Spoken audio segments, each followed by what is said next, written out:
fellow fellowers, and welcome to FanZcene. And today is my new series, Talking Movies, and with me is my special guest, Untitled from the Place to Be Reviews, and we will be talking our favorite Friday the 13th film, Friday the 13th Part 6, Jason Lives.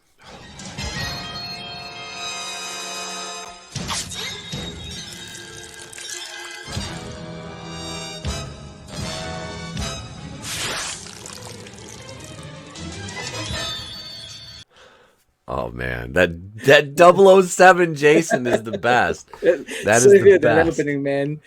Love that. Love it. It's great. So right off the bat, part 5, they tried something different. Mm-hmm. It wasn't Jason, but they brought back the character of Tommy Jarvis. Yep. And who's a great character, and it's one of the first male leads of a horror franchise. You never got that. Yeah, we never got much of that. There's very few of them, and so they decided to bring back Tommy Jarvis for Part 6. Director Tommy McLaughlin, he come in, he took over. He had some demands. He wanted to bring back Jason, and he wanted to bring back Tommy, and so that's what he did. So he kind of retconned a few things, but we'll start right off from the bat of the movie. We get Tommy and what's his name from Welcome Back, Kotter. Oh, Horace. Yeah, Tommy and Horace. Yeah, they're flooring it in the truck. They're headed to Jason's grave, and what happens, Etep? Well, first, they make they have to dig up the serial killer. Which, okay, so you don't want to dig up a serial killer, especially one as prolific as Jason Voorhees, to begin with. Second of all, you definitely don't want to dig up a serial killer who is seemingly unstoppable, like Jason Voorhees, in a lightning storm. That's just a horror movie recipe for disaster right there. But it is the sequence with him getting up, opening the eyes, because he's like just the skeleton. 1 second next, he's got the maggots all over him. You see the eyes open. And I saw this movie. I was probably I saw it maybe a year or two after it came out, so I was probably 7 or 8 years old. Yeah. I loved it because I remember I was with my older cousin who bought the soundtrack to it. Because it had all the Alice Cooper. Yeah, I'm like, Alice Cooper. Oh, dude. Mask. It didn't get any better. The soundtrack was really the ambience of the movie. It really captured that mid 80s. That was the apex, I think, of the 80s. Was 1986. This is probably the most 80s. Of the Friday the 13th films. I believe, this is got the most 80s. It's got the breaking the fourth wall. It's got the jokes. It's got, the music and the car chases, and gets a little more action in this. Yep. It's very, very 80s, and I absolutely love it. Yeah. And, the director, Tom McLaughlin, he wanted Jason to be like Frankenstein this time around. So there's a lot of debate about this, which we debated about it too. Is what was Jason? Because after they dig him up, stupid Tommy. Oh, damn it, Tommy! Shoves that into Jason's chest, and the lightning strikes it, and Jason is reborn, reanimated, as a zombie Jason, as people like to call him.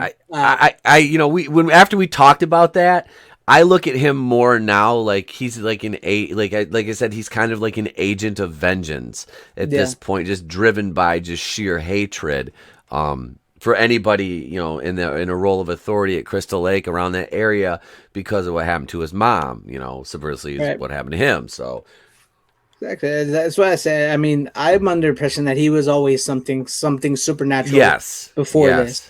Yes, and this just amplified him. Frankenstein's monster, baby. Yeah, and it worked. The way they did it in this with him, with the way they captured him walking, it's so prolific. It really is, because it became such a thing over the next couple movies. Well, except for the boat one, but we won't get there.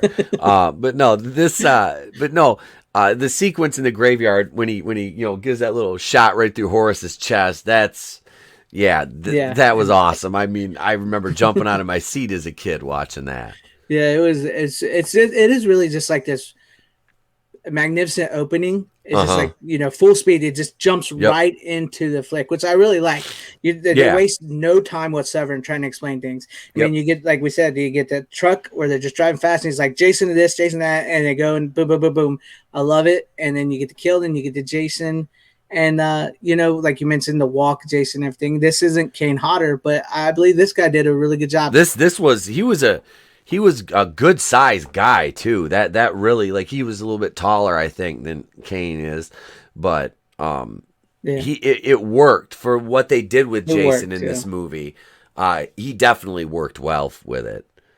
he did. And I think that, like you said, I think this really set up a new direction for Jason. Like pretty Mm-hmm. much from here on out, Jason became like this, and Kane Hodder, who came Yep. on as Jason in the next one, really Mm-hmm. amplified it more. He took it to the next level.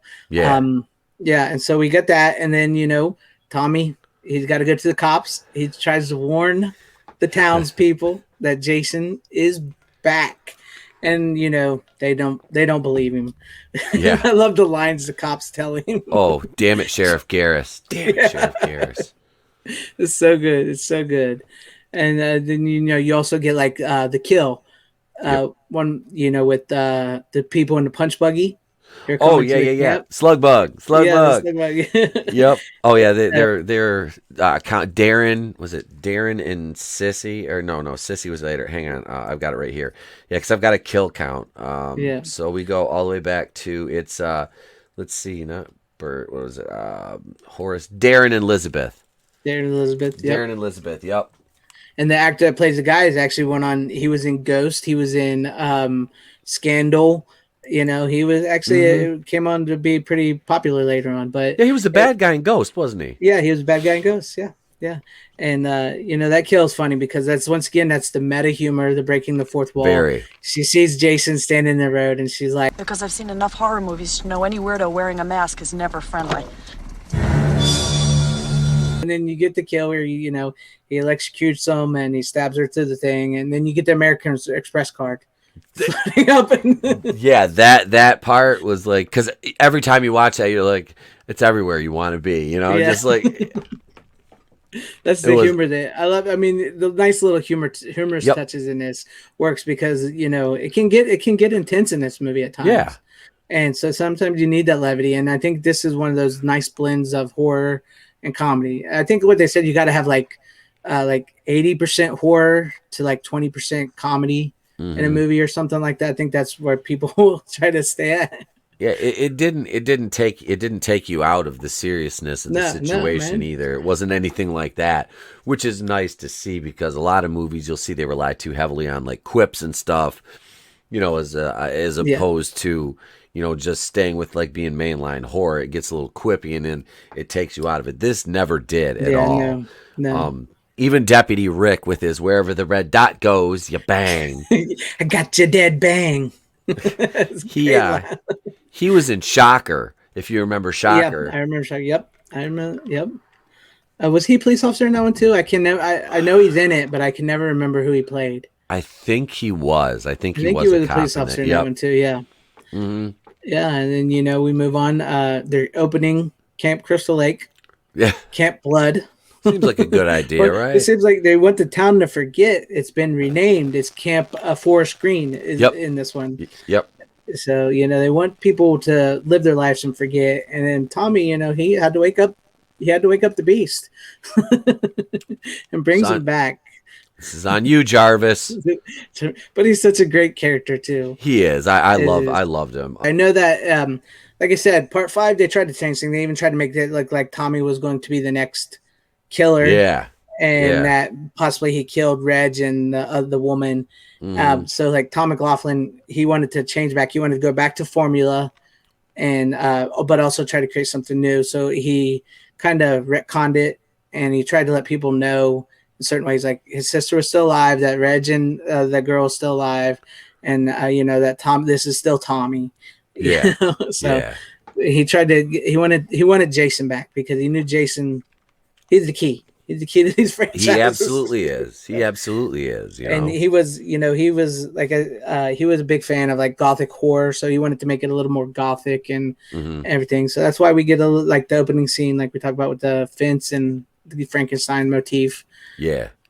So that's why you got that. And then so we move on to camp. We meet all these new camp counselors, and the dude with the ripped jeans. Court, the wonderful '80s cast. Yeah, Court is so 1986. Like everything about him, from the headphones to the ripped jeans. God, yeah, it's perfect. It's perfect.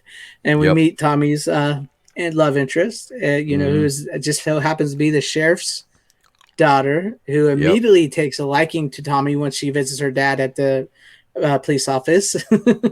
And they always want to, because he seems like he's a bad boy because he's in prison. They don't want him around, so she's automatically got to piss off her dad. I was wondering, I'm like, I watched that movie now and I'm like, isn't she supposed to be in high school, or is she out of high school at this point? I know, you always wonder that, don't you? Because I don't think it's like, how old is he? How old are these exactly, are they at this point in time? Even though they like look how old they're are they? 30. As I said, I'm like, she looks like she's in her late 20s, and I was like, he's got to be 30. I'm like, how old are these kids supposed to be? I'm like, it's a little suspect, but no, they didn't really, it wasn't something you really thought about, I mean, they were just kind of like, this is how it's going to happen. So I think Tommy was supposed to be like a teenager in part 5. Yeah. And the way the time, like, because they're supposed to fall on Friday the 13th each film. Right. So I think it's like supposed to be like 1990 something, actually, because of the time frame, even though there's never like really references. Because by the time they get part 8, it's supposed to be almost like the year 2000 or something like that. I haven't do the math, but it's something similar like that. Because, but it's not really referenced because you're not supposed to know that. I was gonna say, didn't like, was it part 4? Which 2 of them took place like back to back? I think 1, 2, 3, and 4 all take place within like a certain a certain amount of time of each other. Yeah, like a couple, like not even like, was it not even like a week or like 2 weeks or something like that? Something like that. Like I think maybe 6 months from the first one to the second one. Okay. All right. I think maybe 6 months, but it picks up like right at the end, and then it goes like 6 months later, I think. Yeah, because the people at the store are watching the newscast from, I think it's 3 to 4. Yeah. Which is how that one was. But so the timeline in this has always been a little bit perplexing, to say the least. Been a bit iffy. So it's like, and then always, it's like, how did Jason grow? Whatever. How did he grow up? Whatever. Look, how do you do it? you don't really even, like I said, this movie, like, you didn't really even think about that kind of stuff with it. It was just like, man, you just go okay, for he's the fun. reanimated. He's a killing machine. Let's go. Do it. That's how the movie like played out, and it was like they gave you just enough about the characters to make you go, when they got killed, but it was still fun to watch them get killed. It's fun. I mean, and they give you characters you care about. Yep. And one of my favorite kills, one of my favorite sequences of kills is the paintball people. Yes. I love that scene. When God. The 2 guys out in the thing, and the woman gets him, and then he shows up. Bert, such a great scene. Stan, Katie, and Larry. Yeah. Yep. That's the triple decapitation with the machete. Yeah. It's another scene. It's like one of them that gives you a moment of levity to kind of laugh at too, because like after he rips the dude's arm off and he throws him against the tree, they got the smiley face on the tree. So it's a little, you got to give a little fun here once in a while. It's shooting Jason with that paintball gun, exactly. And then like wondering why it didn't work, running through the woods, guys. It's good. It was a good one, and I really enjoyed that. It's just this movie, this Jason flick is just like you said. I could talk about it all the time. It's one of the top. Mm-hmm. It's the top for most people, and it's just, you can see why. Like, you see how we're talking about it, how we're having a good time, and we're loving it, we're laughing at it. It's one of those that plays. It still plays today. I really think it plays today. You can watch this year round. This is round. It's not like a Halloween type. No, like I bought these individually. I started buying the Friday 13th individually, and then somebody got me like the DVD box set. I got 1 through 8. Yeah. So Stephen and Annette with the scooter scene in the woods, that kind of runs parallel to Martin, the caretaker, Yeah. getting killed, which it was a nice twofer because, Martin's drinking, he's singing, typical like 80s wino type, Yeah. singing his thing, and he throws that bottle in I Love You Waits because he doesn't hear anything. And, he gets stabbed right away. But then you have, let's say Stephen and Annette are out there, and it's like, okay, so you're all dressed up. You're out in the middle of the woods at night on a fucking Vespa. It's like, how far outside of town are they? Yeah. You would decide to have a picnic out here at 9 o'clock at night. Like, do you live under a rock? Do you not know that people get killed out here? Like, But nobody gets killed anymore because Jason is dead. well, yeah. Thanks, Tommy. Thanks, Tommy. Speaking of the caregiver, right before, do you know he was actually supposed to survive? I Wasn't didn't. supposed to be killed I didn't know that. because once again, Jason was said to have been cremated in part 5, Okay. and in this he's buried in the ground. So they were going to try to explain this by saying that maybe somebody was paid off, and this was also supposed to be the debut of Jason's father, Elias? and so it was going to be revealed at the end of the movie or some point. I think they actually storyboarded this, and it's on one of the DVDs. It might be on your DVD. They storyboarded it, and the caretaker came back and did the voice. Elias was to show up and hand him money at Jason's grave, and he wasn't going to say anything. He was just going to stand there. He was supposed to be big and silent like Jason. Mm-hmm. So that would explain why he was not cremated. Okay. So, see, that would have worked, man. And ever since because I didn't hear about the whole his father thing until later on. Mm-hmm. And I was like, well, that's kind of interesting. Part of me was like, well, I wish we could have, got a little bit of this in one of the movies, but another part of me is like, well, it kind of leaves it to the imagination. It's like headcanon, which, I didn't mind at all.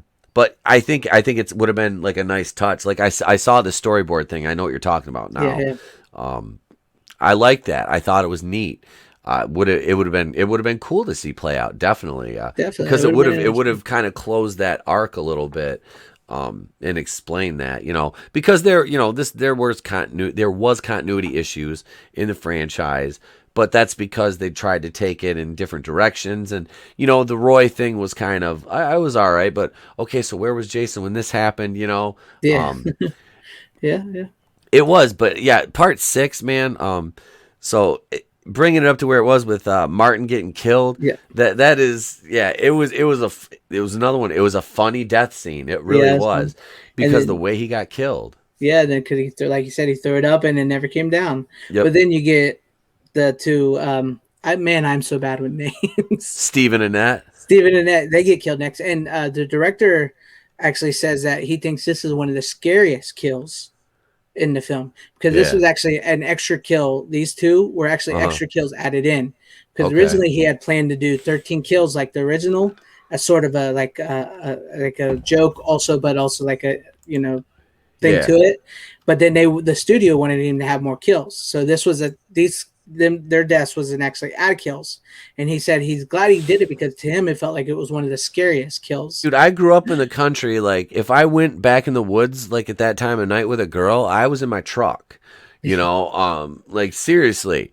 And it's like I knew better than that. I'm like, no, I'm not worried about hockey mask killing. Most here it's like meth labs, but I was like, no, there's this. I know probability is in statistics. You just have to think, what's going to happen if I go put myself in this kind of situation before you put yourself in that. But then again, these characters didn't really have cognitive reasoning in these movies. It was just like they had to be here because the plot needed them to.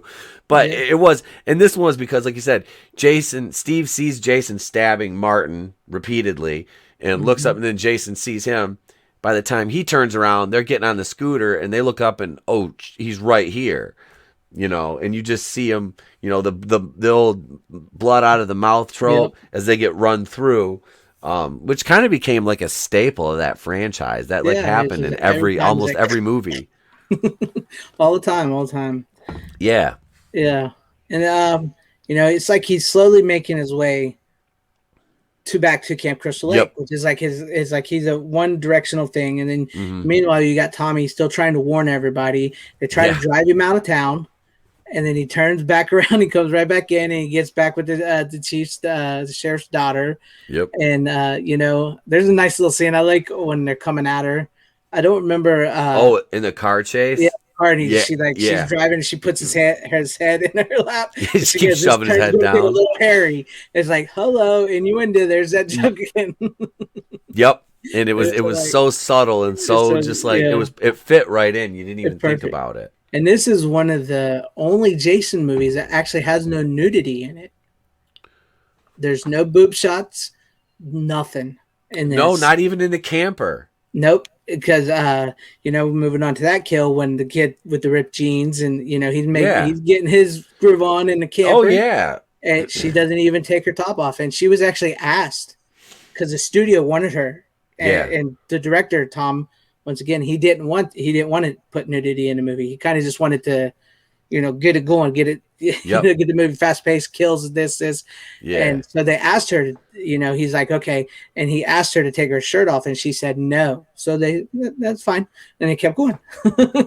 So there's no nudity in this, but this does bring us to this set of kills, which is actually really cool. Like this is where it gets like 80s Oh. action, car chase, explosion type kill here, man. Yep. Because, she goes in the bathroom and Jason takes her out. That face, Yeah, the just side of the RV was just a chef's kiss. It was beautiful. I love that, and you can't beat that, man. If you would have did that in CGI, that would have looked like a horrible. It's just been horrible. So the fact that they did that and then they bent the metal and everything and the sound effects, perfect. Meanwhile, you got Eddie up there driving, listening to music. I'm a teenage Frankenstein. Right, man. Hey, this thing really cooks for a big truck, man. Yeah. I love it, man. Then it dude, when the court scene, when he walks up behind him and he looks up in that mirror and he sees him and his eyes just go, that reaction was fucking great. Like great. I want to give that kid credit because that was like a great visceral reaction. And then he takes the big ass Rambo knife and I had that toy knife as a kid. Me too. That came in a Rambo play set. Me too, man. I probably still have the little machine gun and bandana somewhere, but I don't think the knife survived playing Jason in the backyard with my cousins and shit. Because we would do that, dude. We had a hockey mask and all kinds of like plastic weapons. Oh yeah, it was fun. Good times. Mm-hmm. Good times. Yeah, that RV flipping over. Oh my god! Yeah, then he that flips was it over, and then you get the explosion, and then and there's this really good shot. Jason coming through he comes on top of the RV as it's flipped over, and he's just throws the door up. Yeah, he throws the door up and stands. I mean, that is a really great shot. It's just Jason, just like, like badass, dude. Yeah. And I know a lot of people. You want to root for these characters. You want to feel something. You want to be scared of the monster, and maybe somewhere along the way we started rooting for the monster over the characters, which we did. But it's also he is very intimidating in this film. I mean, he just cuts a path, like we said, straight to the campground. It doesn't miss a beat. He just like takes, you're dead, and it is very scary because there's this man that is out there killing, and nobody seems to be noticing because they don't want to listen, they don't want to hear it, they want their town to be at peace. Yep. They're turning a blind eye to this until it finally bites them in the ass when it all comes to the conclusion of the film. Yeah, it's the unknown, indiscriminate violence, just the indiscriminate killing. It's like, but they're oblivious to it. Like, it's like, well, if I don't pay attention to it, it doesn't exist. Well, guess what? That doesn't work. That doesn't work like that. It's very real. It's I always think it's funny when those characters kind of get their comeuppance, Yeah. Because it really is like a 2-section movie. Because you got this section, like after Tommy wakes up Jason, and you got Jason. He's like like we said, he's going straight to Camp Crystal Lake. He's killing all these people. And then you got the sheriff and a Deputy Cologne and Tommy and the sheriff's daughter, which I still cannot remember her name, and I am sorry. Megan. Megan, yes, they got their own little story because they're so worried about Tommy. Yep. starting shit in the town. They're trying to get him out. They're trying to say, stay away from him. He's dangerous. He's the one that's causing all these problems. He might be the one that might be killing these people. And meanwhile, we as an audience know, man, no, it's over here. Pay attention until it all, Yeah. And one of the things I liked about this was you actually get to see some campers at Yes. Camp Crystal Lake. That's the first time. It's the very first time, and you get the kids actually show up to camp, which adds a factor of like, oh God, these are little kids. Yeah. What is going to happen when Jason gets there? Because kids, that's like kids and dogs in horror movies. You don't ever know, man. Oh, yeah. So that adds an extra layer of like, what's going to happen? What's going to happen? Well, to kind of correlate it to that, I'm an American Horror Story free. I love that show. 1984, the American Horror Story 84 was the slasher season, and they had a camp setting, and there was a clown, and he killed a bunch of kids at the camp, and they went through with it.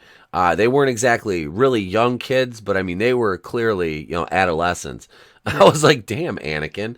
And I honestly was like, I wonder how it would have affected the tone of Jason Lives had he killed a couple of those kids when he bust into that cabin. It would have been something. It would have been a dark turn for a kind of lighter side. And if you look at some of the other ones, I mean, it's kind of, like you said, it had its lighter side, but it's still, he was intimidating in this movie. So that's what I said. You could have definitely seen him doing that.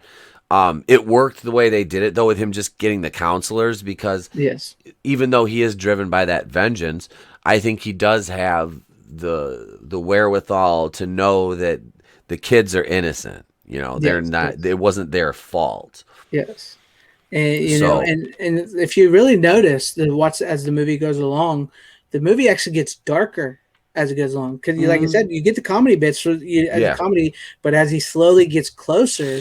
And all the two stories are converging. The film kind of gets darker. He starts killing more, like when he pulls the girl out the window, and like at the campsite, and like the blood everywhere in the room. Oh yeah, yeah. I mean, it gets real dark. And the director was actually Catholic. So when we talk about the kids, it's the first time in a Jason movie where somebody prays.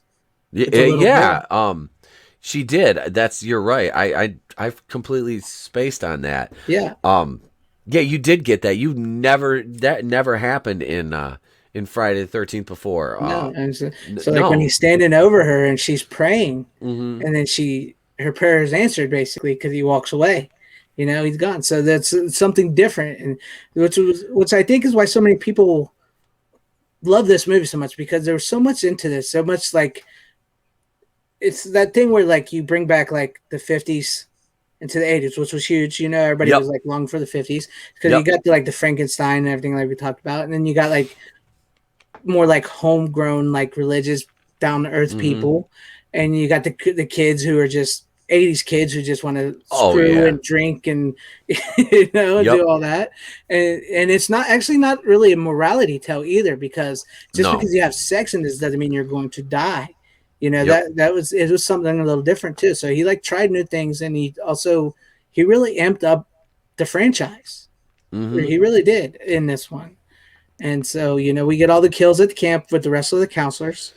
Sissy and Paula are the two that stick out, because you've got, they're playing their card game, and Paula's the one that gets pulled out the window, I think, isn't it? Yeah. Yeah, she gets pulled out the window. Yeah, she's the young black gal. She gets pulled out the window. And then the redhead's the one that she answers the door, and oh shit, the first time he's not there, the second time he's there. And then that whole inside that cabin gets painted red. And that is a wicked visual, because is it Garris, the sheriff, that goes in there? And I think it's Garris that goes in and finds that. And it is very, like I said, it gets darker as it gets towards the end of the film. Yeah. Because that's something I really liked about it, because you get the comedy, you get the Jason, and then the closer he gets to the camp and the stories converge, it's like it starts to get real dark, and even the sheriff gets killed. and something you Oh wouldn't yeah. expect. Like, you wouldn't expect her dad, Megan's dad, the sheriff, after all this, to be killed, and he is killed. I mean, he's like he's folded up, right? I believe he's Yep. folded up. Yeah, Jason He folds him up. because Jason goes after Megan, and he says no, and he sacrifices himself basically Yeah, to save her, um, because she found Paula's head in the cop car when she went to use the radio. It rolled mm-hmm. out, which is dope because, dude, it's like Jason knew how to stage a freaking crime scene. Yeah, Like holy he, hell! Like did he stage bodies like perfectly? I he can just knows see he. Jason like sitting back lining up corpses, and like Is if this what the Andy head Warhol rolls, did? she opens the door, the head will roll at this trajectory. Okay, we're good. It'll open up. He's like, we practiced a few times while you guys were hiding. It was good. He was a very Um, sensitive, artistic boy. he really was. He suffered for his art. But Yeah, yeah, so she screams, Jason hears her, and then Garrus jumps out, and yeah, he's beating on him with that piece of wood until you see that it's like the Undertaker. He goes back and you see the hand come up. I was like, oh, it's great. It's great yeah, dude, seeing. he just folded him. Yep. I was like, as a kid, I was like, ooh, that was brutal. It's such great. It's like, man, the cinematography and the way the Hmm. shots and everything is set up, the kills, it's perfect, man. It's just like I think everything was just firing on all cylinders in this movie. The Yeah. creativity, the direction, the writing, the acting. We don't go into these movies thinking, "Oh, well, we'll get an Oscar winning." No, we go into this movie to have fun and be entertained and scared, and it did all of that. You know? Oh yeah. It definitely hit those notes. And you got the other cop that got killed too. Well, the other two of them. You've got hang on, it's Officer Pappas. That's the one that the pretty boy got his head crushed with Jason's hands. Yep. That was a good one. And then Yeah. Thornton took the dart in the forehead on the dock, which that was you've had a couple killings on the dock. The one Yeah. got shot with like the spear gun. Yeah, in part three. It's Hmm. the 3D where they Yep. make sure they do it Oh right yeah, they actually. traced that right up. Yep, they Um, did good. yeah, so it was 18 deaths in total in the movie. Yes. Um, 18. so yeah, high body count. Yeah. They It was just like I said, they just threw a couple in there. It's like we more. It's like those are yeah, just rookie numbers. We know those numbers are we need higher. to go up. We need more kills for the counselors. Oh And yeah, I mean, it was good, like and we get the final confrontation between Tommy and Jason. In the water, he figures if he returns him to his, where he drowned, where he died, Jason will die. yep. He'll be stopped. So, we get him out there in the middle of the boat. He puts the fire, which I really dig this shot too. Oh He gets the yeah. fire going around the boat, and he's standing there, and you're wondering where the heck is Jason going to jump out from? Which was really good, as a kid, and like we're seeing this for the first time, you do kind of like, Oh, well, it's suspenseful as it's hell. suspenseful. Like I said, man, it builds. This movie Yep. really builds to a great crescendo. Like it's really like music, like with the Yep. Alex Cooper soundtrack and everything and the killings. It just builds to this great crescendo, this fiery, like watery death scene, and then like Tommy, he gets knocked out, and Megan comes to help him, and together.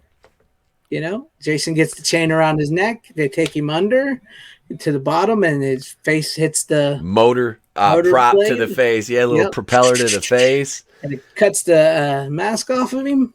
Dude, Yeah. I worked in the marine industry for 10 years. When I was in the water working on boats, that was like my number one fear was like having a prop start and getting hit with her like when I used to tube and shit like that. That was always like I was like, well, I don't have a hockey mask to protect me, so shit, I'm kind of screwed. I always wanted to show up at a customer's house wearing like a Jason Voorhees hockey mask, be like, I just got to fix your propeller, everything's good, we're fine. Yeah. I don't know if anybody would get it, but no, it was, but no, that scene was, the cinematography, the way it was lit, it Yeah. looked perfect. It really was like that 80s, like it's like that big showdown, Yeah. the monster, man versus monster. Everything worked about that movie to It me. just did. and it really is much like a because I'm a huge like I've brought it up several times in here. If you haven't noticed, I'm a huge Universal Monsters fan, and I totally get what director Tom McLaughlin was going for this because he was a huge fan of these like monster films too in the Hmm. 50s. Many people talk about how the 80s and the 50s Oh, they they just go ran together. They parallels. just because people grew up in the 50s were Yep. longing for that period after the 70s, and so they influenced that into their movies. Hmm. And this movie is very much like a Universal monster type movie, and it just plays so well. And it's just like you got the fire, the water, the chains, the rock, and good triumphs over evil. Yeah. It's just so it's so simple, but yet so effective and scary and entertaining, and it leaves you wanting more, which we did eventually get more, good or bad, but we got more. And so, how do you feel about the ending? Did you like the ending, the way they Oh, I did. I, dropped it I, to I the bottom and all that? absolutely. It was cool because he was resurrected out of his coffin in this one, so it's like okay, so he's under the water now, and it was cool because it's like, oh, it's gonna set up another one. This is part 6. Even as a kid, you're like, oh, there's, you ask your parents, there's gonna be another one. They're like, Yeah, definitely, there's gonna be another one. Trust me, we've been seeing this go on since you were born. yeah, Um, because the first one was released in 1980, the year I was yeah, born. So it was like, yeah, this was the first one in this series that I'd ever seen. And like I said, I saw it about a year after it came out, and I begged my mom to rent them, go back, yeah. and she did. She rented them for me. My dad's like, "What the hell?" And it was one of those, we were talking about the small video stores. Yes, I yes. got a picture of the corner store. I'll send to you, and um, I got to take some other ones around town, the little video stores. But yeah, these are like the video Cool, stores, the man. places that used to be video stores where I used to rent these movies as a kid. Because there was like a grocery store that had like 1, 2, and 3, and then Showtime Video had like 6 and 5, and then like 4 was over at another video store that didn't have the other ones. It was weird, but yeah, Yeah, it was like run. It was like a wild goose chase as a kid, like chasing these things down to rent them. And you'd catch them every now and then on like HBO or something yeah, like yeah, that. yeah. But man, there was nothing like popping the VHS tape in that you rent and you Oh come man, home and it's like, yeah, man. 'Cause some of the this is best my feeling, mom. man. It was our thing.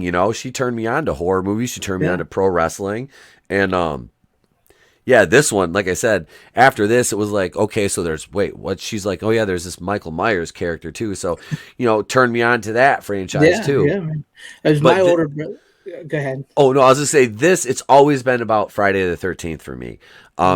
Jason as horror goes, he's my first love of a horror character, a villain. And it'll always be my favorite, no matter how campy it got. And I clowned on part 7 a lot in my review. That was the last one I reviewed, was part 7. I haven't done part 8 yet, but I still enjoy them. It's like Yeah. this one to me was like the apex of the series. Like Oh, it definitely, didn't definitely. it didn't get any better than this one. It was like I like the ones leading up to this. I really do. Hmm. And the ones that come after this, outside of the 2009 one, I'm by and large I'm okay with it. But this was just everything that this franchise that was good about it, and wrapped into one movie with very little downside. I mean, Totally, man. this movie did not have a big downside to it like some of them did. You look at them like you get the but I mean, this it was what, a $3 million budget, and it made 19.4 million at the box office, Yeah. which adjusted for inflation, as of last year, was $45,611,121. Opening weekend was 6.7 million, second at the box office to Aliens, and it was the 46th highest grossing movie in 1986, which 86 saw the release of a lot of good Yes. A movies. lot of good That movies. is a Yes. huge year for the box office. Yes.